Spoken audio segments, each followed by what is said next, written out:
구독, 좋아요는 사랑이란 걸 다 알다이 아니여. 그러면 부탁할 테니 좀 눌러주셔잉. 1592년 봄 일본 오사카성 56세의 도요토미 히데요시는 거대한 지도를 펼쳐놓고 있었다. 일본 전국을 통일한 이 남자의 손가락은 이제 한반도를 넘어 베이징을 가리키고 있었다. 조선은 그저 길일 뿐이다. 명나라 황제의 자리에 앉을 것이다. 신하들은 서로의 얼굴을 쳐다봤다. 누구도 감히 말하지 못했다.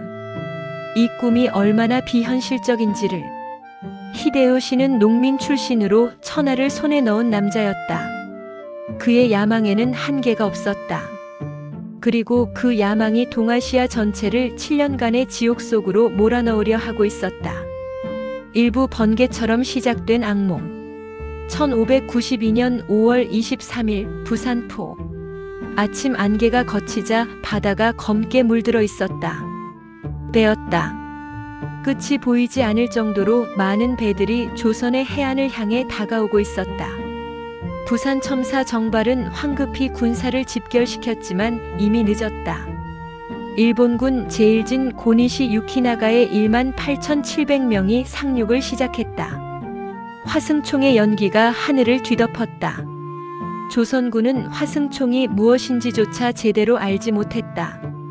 저게 뭐냐? 총알이 갑옷을 관통했다. 칼을 들고 달려들던 조선 군사들이 30m 밖에서 쓰러졌다. 정발은 끝까지 싸우다 전사했다.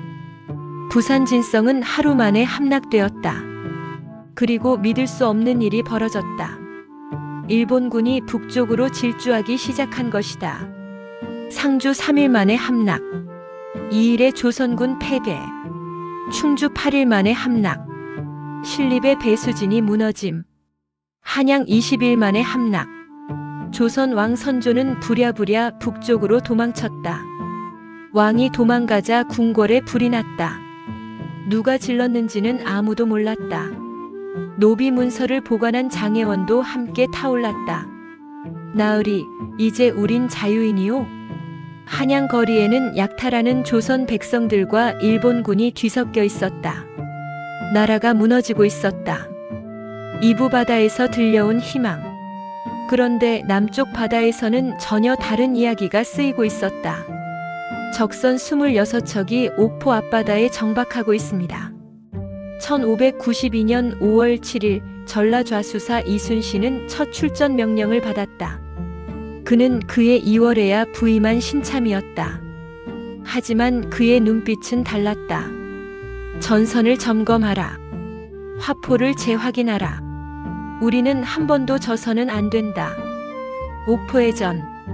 판옥선 24척이 일본 전선을 포위했다. 조선 수군의 전술은 단순하면서도 파괴적이었다. 멀리서 대포를 쏘는 것. 일본군은 배를 붙여 칼싸움을 하려 했지만 조선 함선은 거리를 유지하며 포격만 퍼부었다. 이게 무슨 비겁한 싸움이냐? 일본 장수들이 소리쳤지만 소용없었다. 26척이 모두 격침되거나 납포되었다. 조선군 사상자 영명.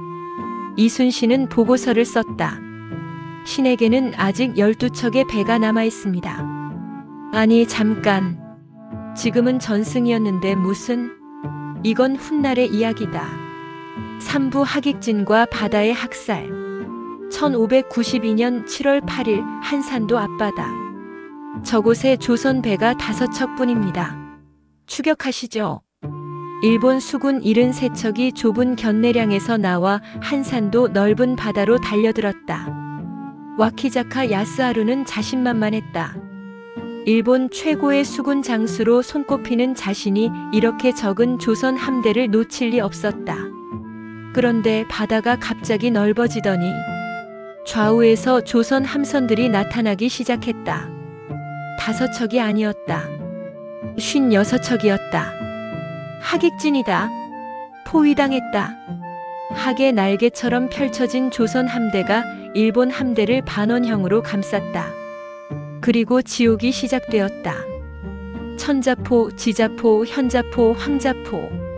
조선 전선에서 쏟아지는 포탄이 일본 함선을 산산조각 냈다. 물로 뛰어들어라. 일본 병사들이 바다로 뛰어들었지만 갑옷의 무게에 그대로 가라앉았다.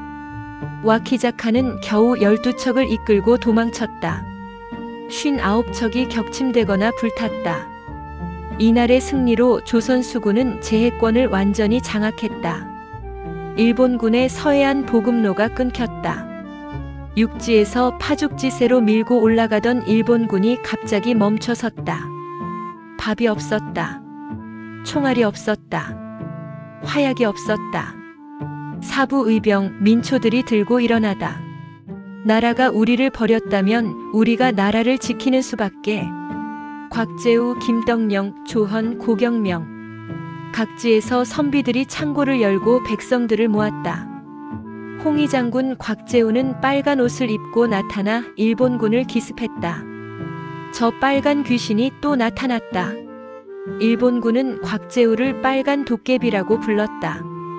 그는 지형지물을 이용한 게릴라전의 달인이었다. 산에서 숲에서 강에서 갑자기 나타나 일본군을 공격하고 사라졌다. 가장 비극적인 전투는 금산 전투였다. 승려장수 영규가 이끄는 700명의 승병과 조원이 이끄는 의병이 합류해 일본군 수만 명과 맞섰다. 한 놈이라도 더 데려가고 죽는다. 그들은 전원전사했지만 일본군의 전라도 진출을 늦췄다. 그 사이 이순신이 바다를 지킬 시간을 벌어줬다. 오부 거북선의 전설과 진실. 거북이 등껍질처럼 덮었다고 해서 거북선이라 합니다. 이순신의 거북선 이야기는 전설이 되었다. 세계 최초의 철갑선? 글쎄, 여기엔 과장이 좀 섞여 있다.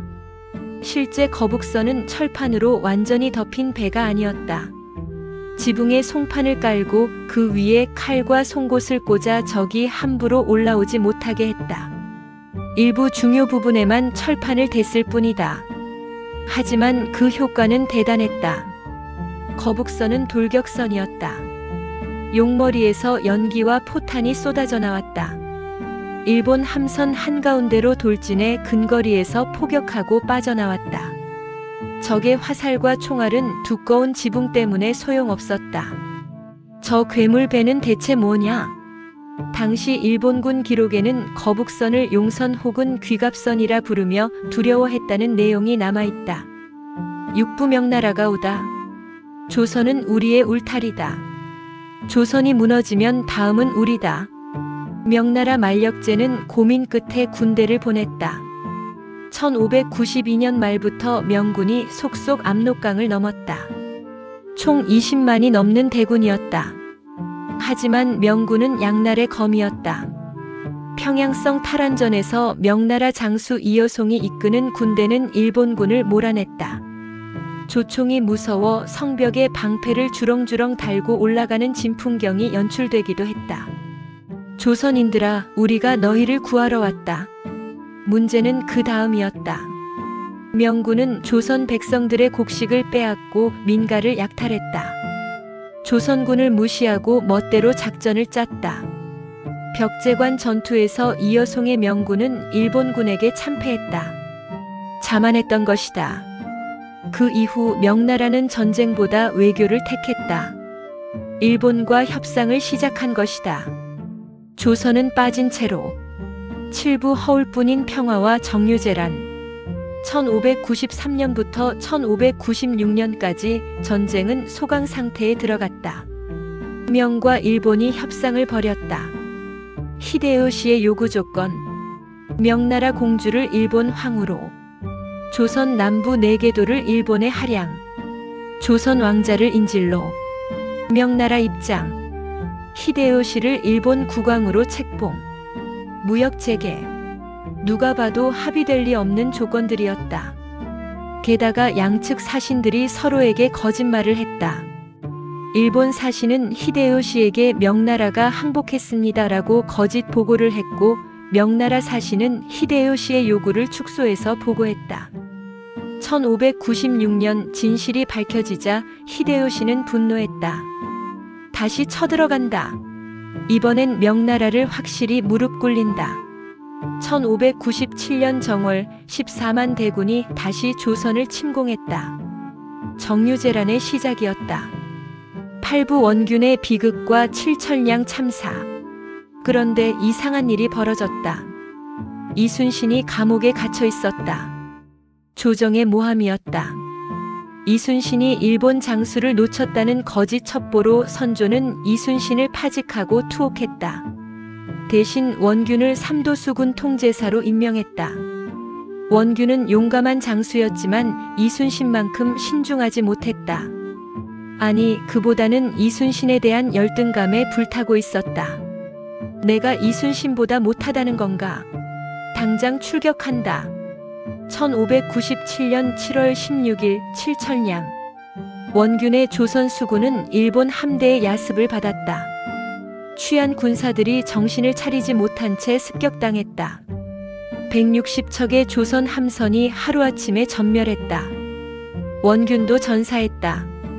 200년을 지켜온 조선 수군이 단 하루 만에 사라졌다.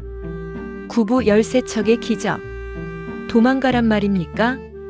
1597년 8월 풀려난 이순신은 다시 삼도수 군통제사가 되었다.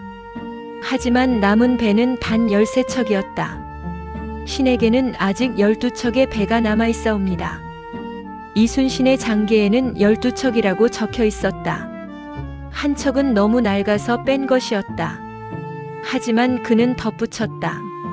미신은 죽지 않았으니 적이 감히 우리를 업신여기지 못할 것입니다. 조정에서는 수군을 해산하고 육군에 합류하라는 명령을 내렸다. 이순신은 거부했다. 싸울 수 있습니다.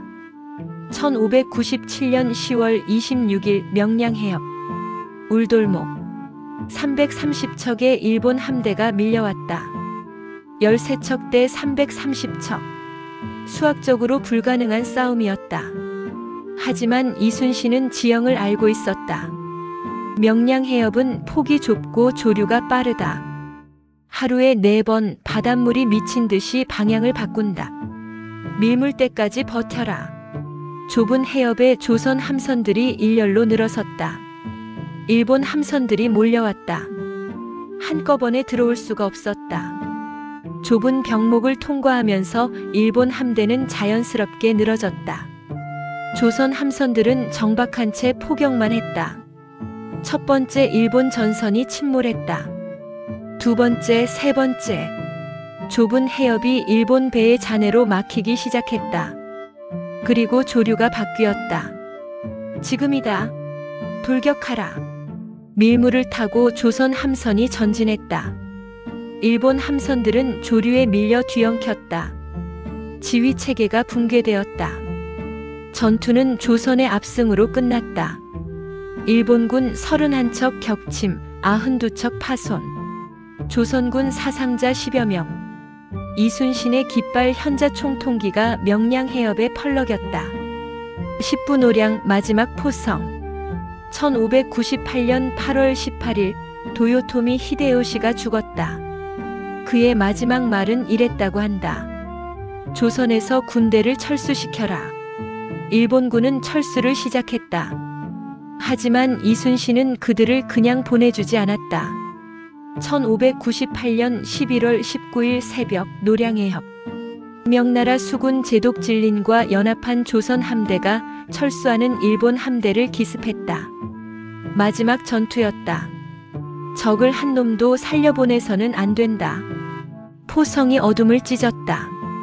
불타는 배들이 바다를 붉게 물들였다. 일본군 200여 척이 격침되었다. 그런데 어둠 속에서 총성이 들렸다.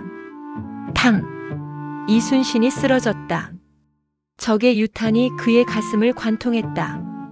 싸움이 급하니 내 죽음을 알리지 마라. 이순신의 마지막 말이었다. 그는 53세의 나이로 마지막 전투에서 전사했다. 전투는 조선의 승리로 끝났다. 하지만 조선은 가장 큰 영웅을 잃었다. 에필로그 전쟁이 남긴 것. 7년간의 전쟁이 끝났다. 하지만 승자는 없었다.